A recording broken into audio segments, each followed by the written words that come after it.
Audience accordée à la primature. Le Premier ministre Daniel Cablon-Duncan a reçu aujourd'hui les ambassadeurs de l'Inde, de Grande-Bretagne, d'Espagne et de Turquie en Côte d'Ivoire.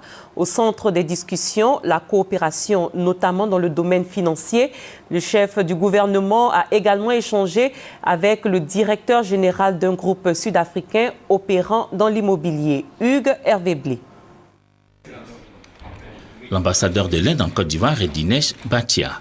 Nouvellement accrédité, il a expliqué au Premier ministre que son pays entend renforcer sa coopération dans les domaines de l'économie, l'agriculture et les mines. Le nouvel ambassadeur de Grande-Bretagne en Côte d'Ivoire, Mark Binsberg, s'est penché lui avec le Premier ministre Daniel Cablon-Duncan sur les relations commerciales qui unissent son pays et la Côte d'Ivoire. À l'ordre du jour, leur amélioration notable. Reçus ce jeudi, les ambassadeurs d'Espagne, Fernando Moran, et de Turquie, Esra Demir, ont chacun exprimé au Premier ministre la volonté de leur pays de renforcer leur coopération avec la Côte d'Ivoire, et ceci dans bien des domaines. Nous avons abordé les domaines de coopération économique.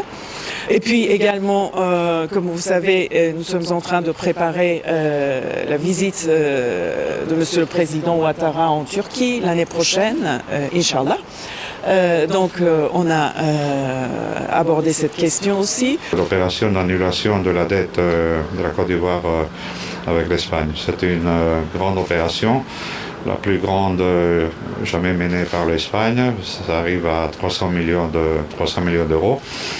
Desquels 100 millions vont être transformés pour financer des projets. Ça va être des projets qui sont inclus dans le PND, comme c'est normal.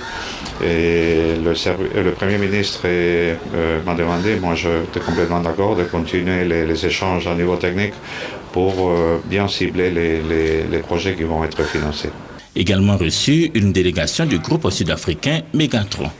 Le groupe a conclu en janvier dernier un mémorandum d'entente avec la SICOCHI pour la réalisation de milliers de logements sociaux en Côte d'Ivoire.